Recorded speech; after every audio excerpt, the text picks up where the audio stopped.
Bonjour, j'espère que vous allez bien. On se retrouve aujourd'hui pour une nouvelle vidéo et dans cette vidéo, je voulais te proposer un haul décroissance. Alors, qu'est-ce que c'est que ce haul décroissance? En fait, tout simplement, je me suis inspirée d'une vidéo que j'ai beaucoup aimée de la chaîne de Charline, Idée Zéro Déchet, qui avait fait un haul maximaliste. En gros, elle avait récupéré des articles dans la rue que les commerçants ou les particuliers jetaient et elle se les était appropriés. Et elle en avait fait des DIY, des choses comme ça. Donc j'avais trouvé l'idée hyper sympa de pouvoir réutiliser des choses de seconde main qui étaient en bon état et qui étaient vouées à la destruction. Ben, moi, je préfère 1000 fois acheter quelque chose de seconde main que d'acheter un produit neuf, même s'il est éthique. Voilà, donc j'avais trouvé son idée vraiment sympa. Et je me l'étais gardée un petit peu dans un coin en me disant je vais m'en inspirer pour créer une vidéo. Et aujourd'hui, me voici avec une vidéo haul décroissance. Alors, ça va pas être tout à fait le même concept puisqu'en fait, je vais te proposer un haul avec des objets que j'ai achetés. Donc, je ne les ai pas trouvés dans la rue pour la simple et bonne raison que j'habite en rase campagne et que dans la campagne, il n'y a pas de choses dans les rues. Ce n'est pas comme en ville, y a pas, les encombrants ne passent pas. Si on doit jeter quelque chose, on doit aller directement à la déchetterie. Et du coup, il n'y a rien dans les rues. Donc, je ne pouvais rien récupérer. Et donc, je vais te présenter uniquement des produits que j'ai achetés dans ce haul, mais que j'ai achetés dans des brocantes, des vides-greniers ou tout simplement que l'on m'a donné. Voilà.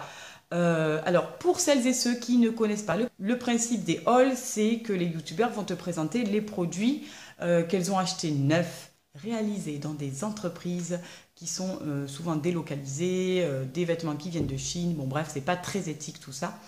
Et moi, j'avais tout simplement envie de proposer le pendant, mais en version plus écologique, c'est-à-dire un haul seconde main, où là, je n'ai acheté que des choses qui ont déjà été portées, qui ont déjà été utilisées par d'autres personnes. Je trouve le concept vraiment sympa parce que je me dis que tous ces objets-là que j'ai trouvés, si je ne les avais pas achetés, potentiellement, ils pouvaient se retrouver à la déchetterie et je trouve ça franchement dommage de pouvoir jeter des produits ou des vêtements ou des articles qui pourraient être réutilisés par quelqu'un d'autre parce qu'ils sont encore en bon état. Voilà, je trouve que on ne valorise pas suffisamment la seconde main. Souvent, ça a une assez mauvaise réputation. On dit, ouais, tu te fringues dans les friperies.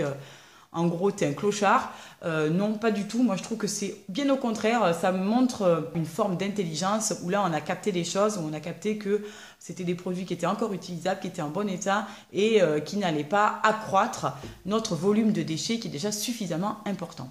Bon, après cette présentation où je m'éternise un petit peu, je vais te présenter les produits que j'ai achetés lors d'une brocante pour commencer. Ces objets-là ne m'ont coûté que très peu d'argent et m'ont apporté autant de satisfaction que si j'étais allée dans une boutique acheter quelque chose de neuf. Je vais commencer parce que ça va être peut-être un petit peu long.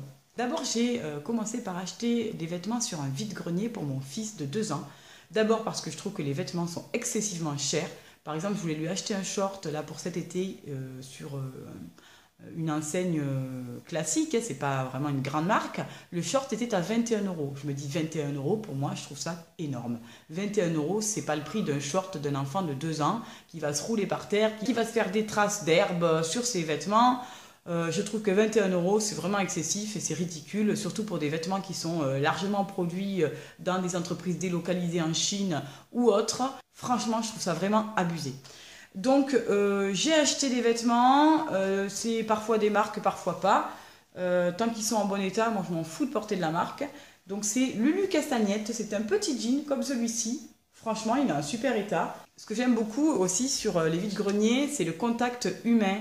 Où là, c'est le papa du petit garçon qui a porté ses vêtements qui m'a parlé. J'ai trouvé que, voilà, il m'avait dit des choses qui étaient hyper touchantes par rapport à son fils qui grandit, etc., qu'il avait du mal à se séparer de ses vêtements. Je me suis un petit peu reconnue dans ce papa. Et je trouve qu'en plus d'acheter, ça crée du lien. Et c'est l'idée que je trouve intéressante.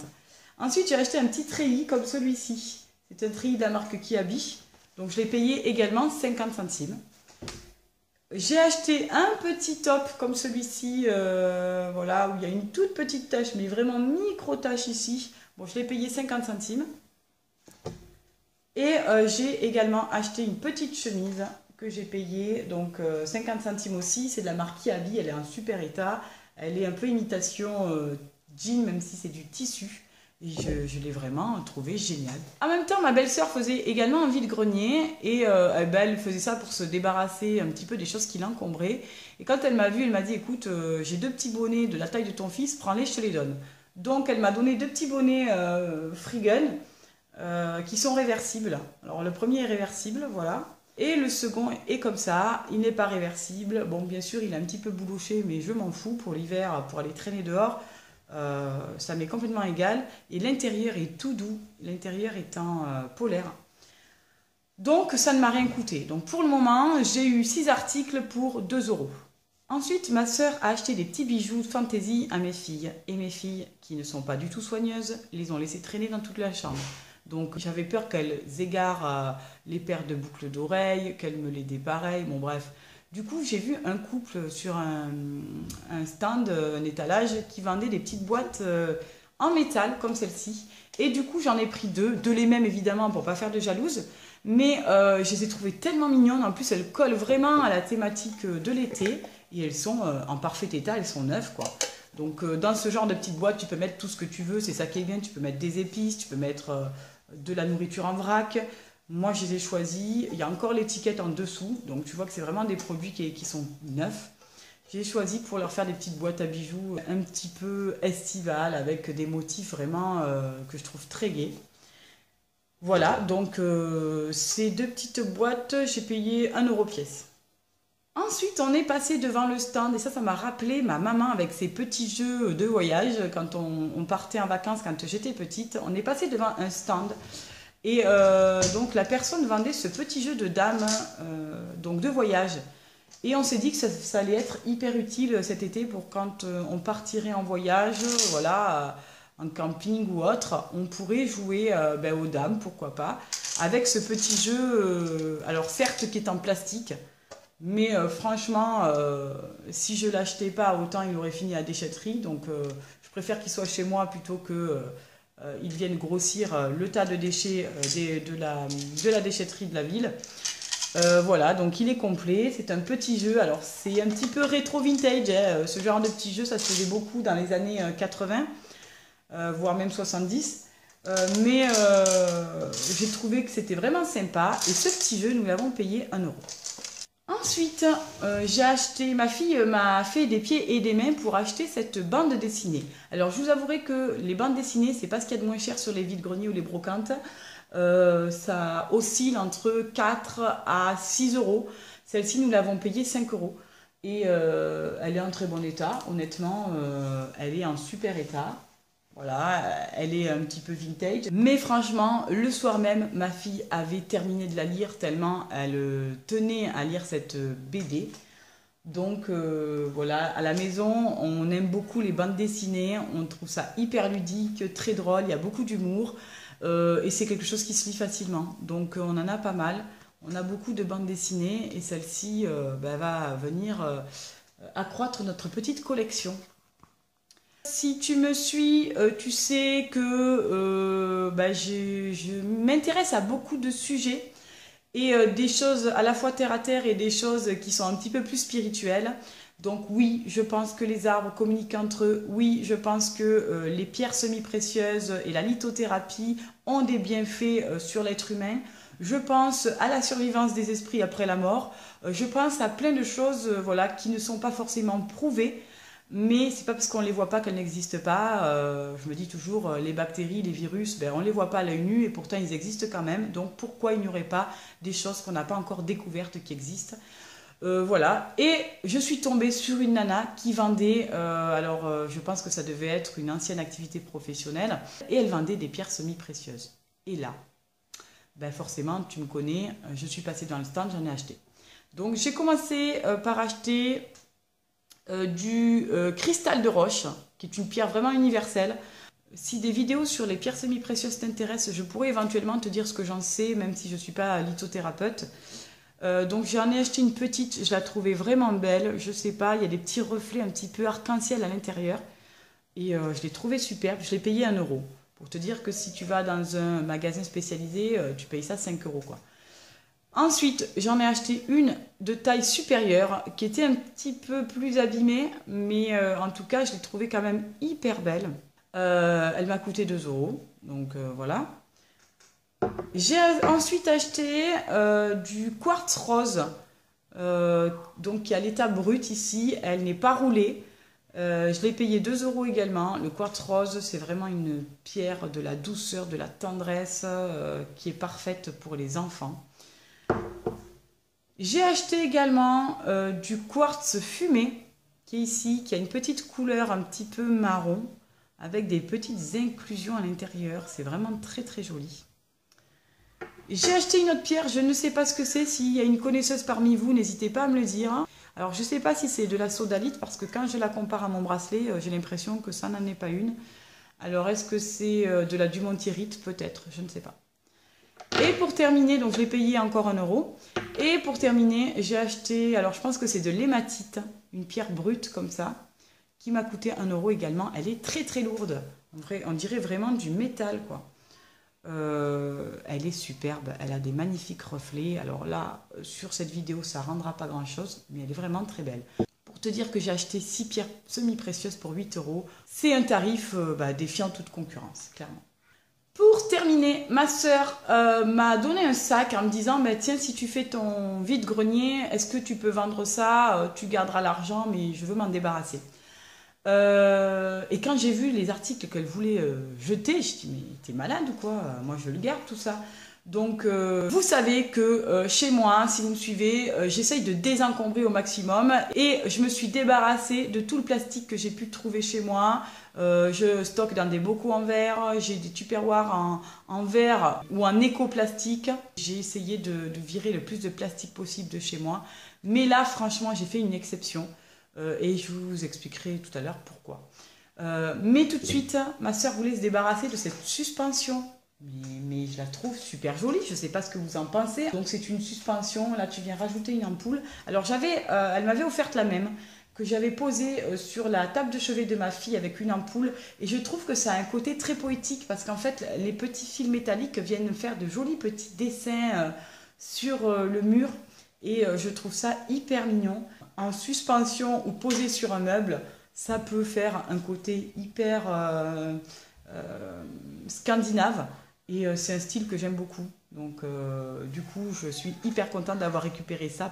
En ce qui concerne la cuisine, j'ai récupéré des petites cuillères hyper jolies aussi en métal. Voilà, ça c'est ma soeur qui s'en débarrassait aussi. Donc j'ai récupéré. Elles sont super jolies, je trouve leur design vraiment intéressant.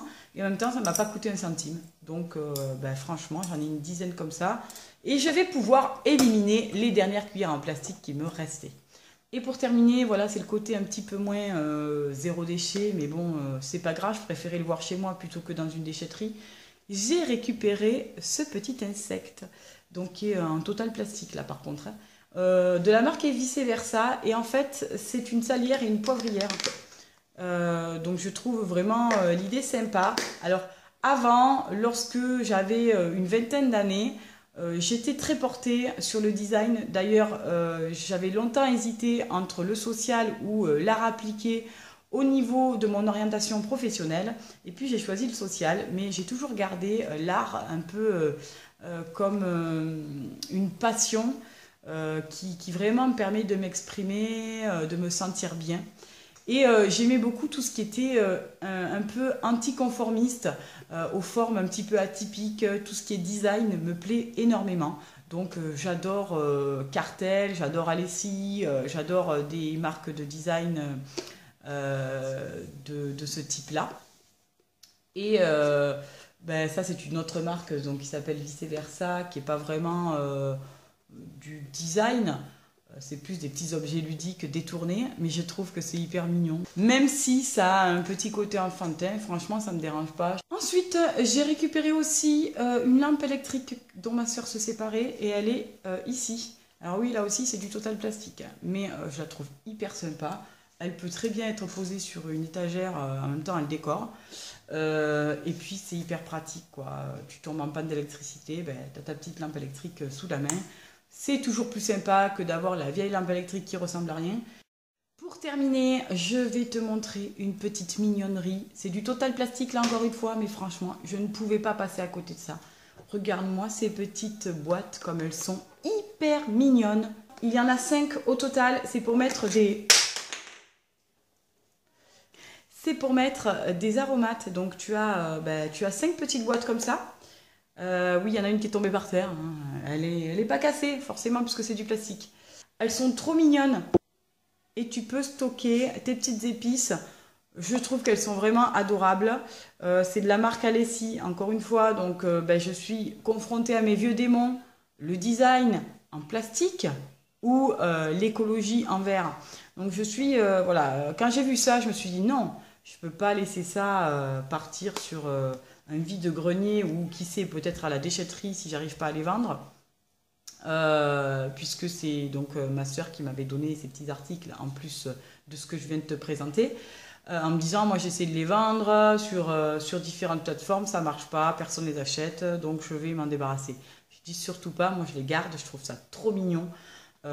Voilà pour mon haul décroissance, puisque tout ce que je t'ai montré là m'a coûté 17 €. Voilà, je pense que si j'avais dû les acheter en magasin, ça m'aurait coûté le triple, voire le quadruple, parce que la marque Alessi, c'est une marque de design qui est assez coûteuse. Voilà, donc je suis assez contente de mes petits achats, même si je ne suis pas dans le total zéro déchet, avec des choses recyclables, etc. Et que je ne suis pas non plus dans le minimalisme, mais franchement, je me dis que je préfère voir ça chez moi plutôt qu'à la déchetterie. Voilà, donc voilà pour le concept de ce haul décroissance. Si toi aussi tu as récupéré des choses et que ou tu achètes régulièrement en friperie, etc., n'hésite pas à me le mettre en commentaire, à me partager un petit peu ton expérience sur le sujet. J'espère que cette petite vidéo vous aura plu. Je vous fais un gros bisou et je vous dis à bientôt pour une nouvelle vidéo. Je vous souhaite une très très belle journée. Portez-vous bien, vous et votre petite famille. Et à très bientôt. Bye bye.